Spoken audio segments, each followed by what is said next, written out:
Bonjour à tous et bienvenue dans cette nouvelle vidéo. Aujourd'hui, nous allons nous plonger dans un concept fondamental de la théorie des graphes. Comment trouver un arbre couvrant de poids minimal dans un graphe pondéré? C'est un problème classique avec des applications très concrètes, comme la conception de réseaux de communication, de circuits électriques ou même de réseaux de distribution d'eau, où l'objectif est de connecter tous les points avec un coût minimal. Un arbre couvrant de poids minimal, souvent abrégé en ACM, est un sous-ensemble des arêtes d'un graphe qui connecte tous les sommets entre eux sans former de cycle et avec la somme des poids des arêtes la plus faible possible. Imaginez que vous devez relier plusieurs villes par des routes. Les poids des arêtes représentent les coûts de construction de chaque tronçon. L'ACM vous donnerait le plan de construction le moins cher pour que toutes les villes soient connectées. Pour résoudre ce problème, il existe plusieurs algorithmes, mais nous allons nous concentrer sur les deux plus célèbres et les plus utilisés, l'algorithme de Kruskal et l'algorithme de Prim. Ils ont des approches différentes, mais garantissent tous les deux de trouver une solution optimale. Alors, prêts à optimiser? C'est parti! Avant de voir les algorithmes, précisons bien ce qu'est un arbre couvrant de poids minimal. Prenons un graphe connexe, non orienté et pondéré. Pondéré signifie que chaque arête a une valeur numérique, un poids qui peut représenter un coût, une distance ou un temps. Un arbre couvrant de ce graphe est un sous-graphe qui est un arbre et qui inclut tous les sommets du graphe original. Comme c'est un arbre, il ne contient aucun cycle. Il existe souvent plusieurs arbres couvrants possibles pour un même graphe. Parmi tous ces arbres couvrants, celui dont la somme des poids des arêtes est la plus petite est appelé l'arbre couvrant de poids minimal. Il est important de noter que pour un graphe donné, il peut y avoir plusieurs ACM, mais ils auront tous le même poids total minimal. Regardons cet exemple à l'écran. Nous avons un graphe avec 5 sommets, de A à E, et des poids sur chaque arête.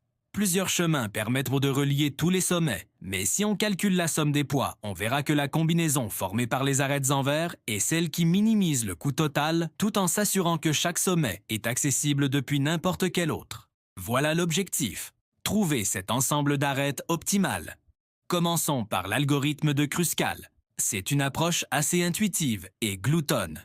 L'idée de base est de construire l'arbre arête par arête, en choisissant toujours la moins chère disponible qui ne compromet pas la structure de l'arbre. La première étape cruciale de l'algorithme de Kruskal est de trier toutes les arêtes du graphe par ordre croissant de leur poids. On fait une liste de toutes les arêtes, de la plus légère à la plus lourde. Une fois cette liste triée obtenue, on la parcourt. Pour chaque arête, on se pose une question simple. Si j'ajoute cette arête à mon ensemble d'arêtes déjà sélectionnées, est-ce que cela crée un cycle? Si la réponse est non, on ajoute l'arête à notre futur arbre couvrant. Si la réponse est oui, on ignore cette arête et on passe à la suivante dans la liste.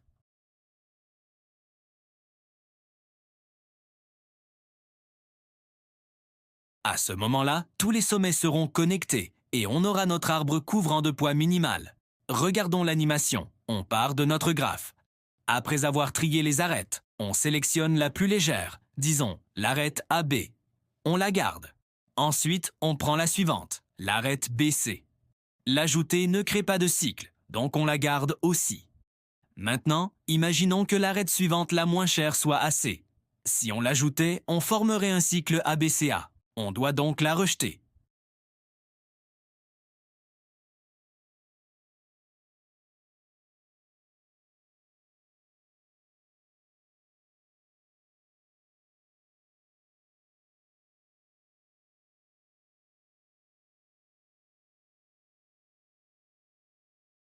Au lieu de construire la solution en piochant des arêtes potentiellement déconnectées, l'algorithme de Prim fait pousser l'arbre à partir d'un seul point de départ. C'est aussi un algorithme glouton, mais son approche est plus connectée.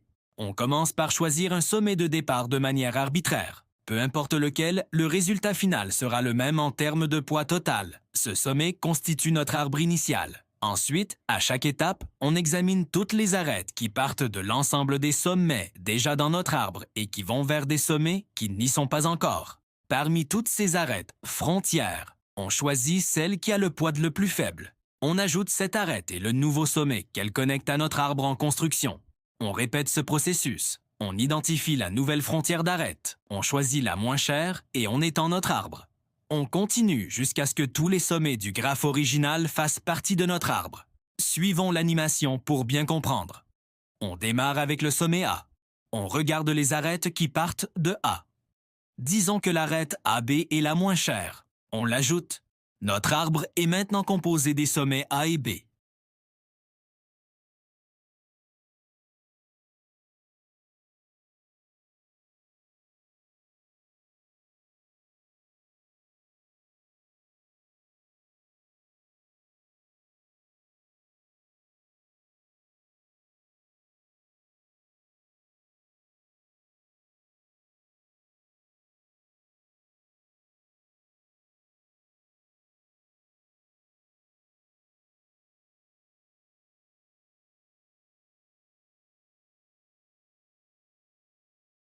L'algorithme de Kruskal commence par trier toutes les arêtes, ce qui est l'étape la plus coûteuse en termes de temps de calcul.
Et voilà, nous avons exploré en détail les algorithmes de Kruskal et Prim pour trouver un arbre couvrant de poids minimal.